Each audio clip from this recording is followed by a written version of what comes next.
जोहार गे सानाम को सगुन दाराम मेना आर मिदटांग नवा भिडियो रे आर तिहिन नवा भिडियो रे बन गापाल मारावा रमेश किस्कु गोंके डॉक्टर रमेश किस्कु गोंके मिदटांग पोस्ट कते नोंका रेगे इन दो रमेश किस्कु गोंके एटा पोस्ट करे उन रिप्लाई को से उन कथा को बाइन दोहय थेना मेनखान नोवाटा विषय रे दो कथा दो अडी इम्पोर्टेंट मने किदा चेदा से नोवा को थ्रू ते आबो को जदि कोनो आंदोलन बुन करावा तो एनते रहो अब ओना सर्टिफिकेट और ओना टैग गेको लगाव बना जे आम दो देशद्रोही कना बांग्लादेशी कना हैं पाकिस्तानी कना नो जन ओनवा टैग माने कोनो जवाब मा बनुआ जुक्ति मा बनुआ तेला मा बनुआ एकेन मिटेन गे कथा आवाज रकाब लेखान गे आम दो देशद्रोही कना आम दो नुई कना आम दो हानि कना तो नोवा जहाँ पोस्ट कना चलो नोवा पोस्ट गे तीन बुन एनालिसिस न्योगा रमेश किस्कु गोंके ओना पर हो आर बार पे कथाई लई तबना पुइलुर गोंके मेनेदा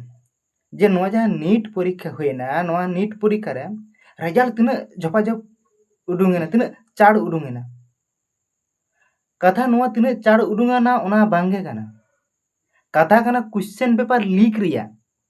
क्वेश्चन पेपर लीको काना चेदा और क्वेश्चन पेपर लीक रे प्रॉब्लम ओकोय हुयुग काना रेंगे गिदरे को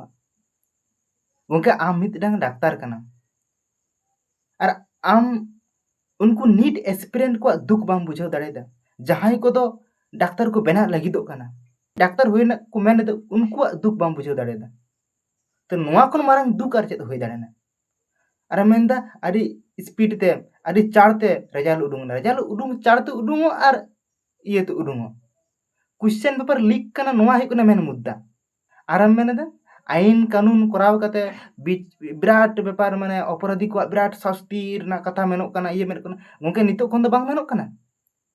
नोवा लाहार हो जखन नीट क्वेश्चन पेपर लीक लेना बांग नोवा लाहार जखन आंदोलन रकाब लेना तखन नोवा स्तर दो बांग तहे काना उन समय हो नोवा कथा गे मेन लेना तारपर आरो से जपि केदा को हिडिंग केदा को माने हिडिंग चो के को थीर थार ना को आरो से ओना घटना घटावेना तीन आरो ओना को मेना जे बांग बांग बांग जतो किछु ठीक ठाक हुआ एकदम कठिन शास्ति लेमा को अपराधी को कठिन कोन कठिन शास्ति ओना पर आरो क्वेश्चन पेपर लिखो रेजिग्नेशन एम हुएन ताया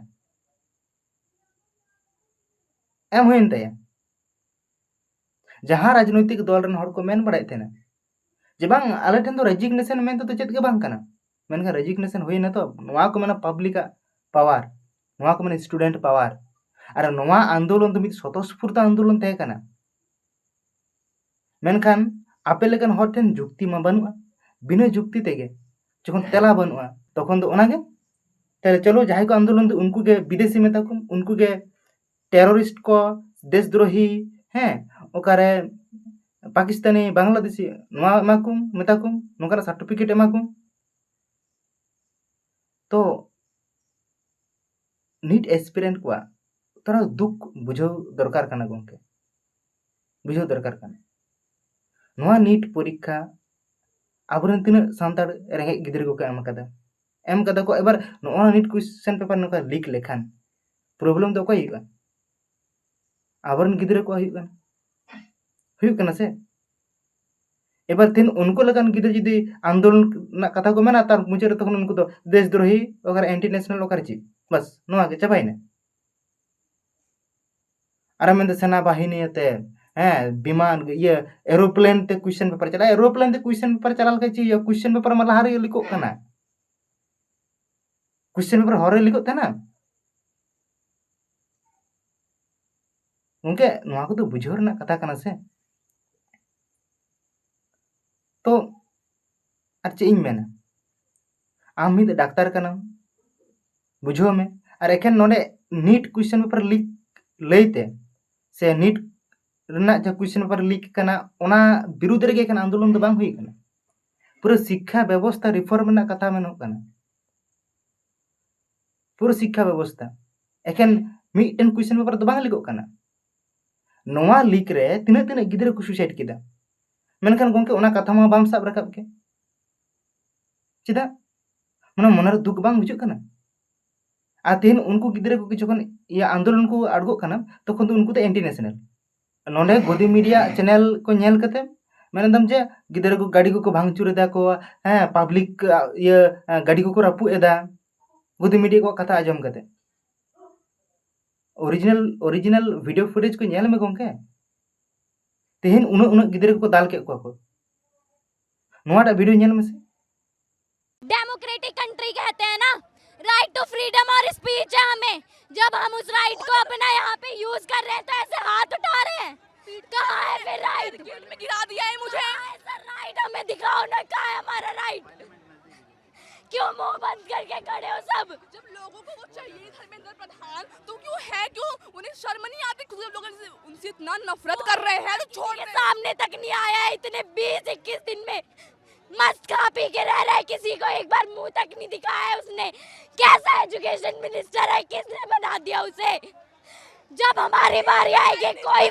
जब देश का प्राइम मिनिस्टर ही अनपढ़ है तो वहाँ के जो और भी वैसे ही तो होंगे।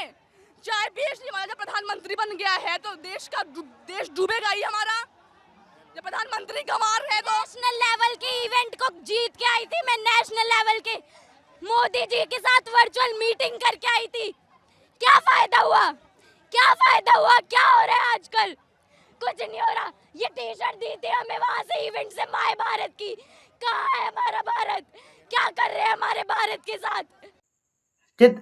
नुई जाहि गिदरे कना नुई चेत इंटरनेशनल कना तिने गिदरे तार तिने रकम कते हमला हुईना तिने रकम कते को दाल के को ना तो लाठी चार्ज को मेना बांग को मेना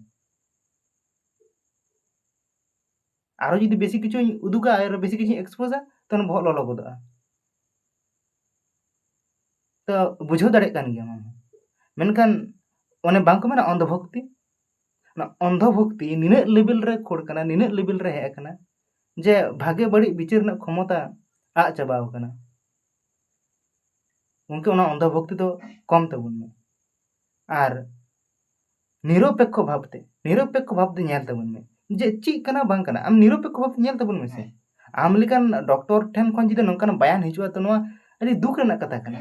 अडी दुख रेना कथा आम नोंकान तो बांग कना जे एकेबारे अशिक्षित हर कना एकेबारे ची गे बाम बाडाया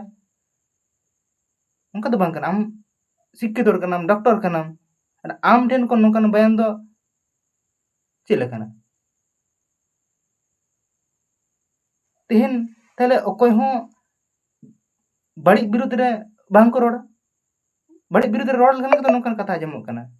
नेल में गोंके आम साव पर्सनली कोनो दुश्मनी बनुआ पर्सनली चेत हो रगी अडिस बनुआ मेनखान नोआ जहा उइहेर कना नोआ जहा विचार कना जहा सदर कदा नोआ दो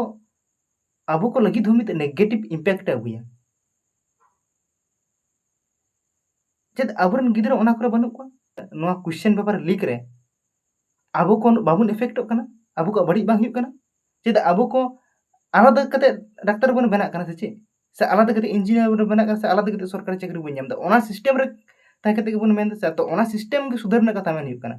नितो जहाय प्रिपरेशन को हताव दा बांग एसएससी करेना रेलवे करेना विभिन्न सरकारी चाकरी करेना ओना साथे नीट जेई ओना करेना उनको को बुझाव दाना जे ओका लेवल रे पढ़ा हुयु कना और ओका लेवल रे कंपटीशन चालू कना मुझे रे नोआ गिन मेना गोंके आम ताय कते निरपेक्ष भावते उयहर तबुन में नेल तबुन में और अंधभक्ति तो कम तबुन में और जहाना जुदी बड़ी बुझाव का कान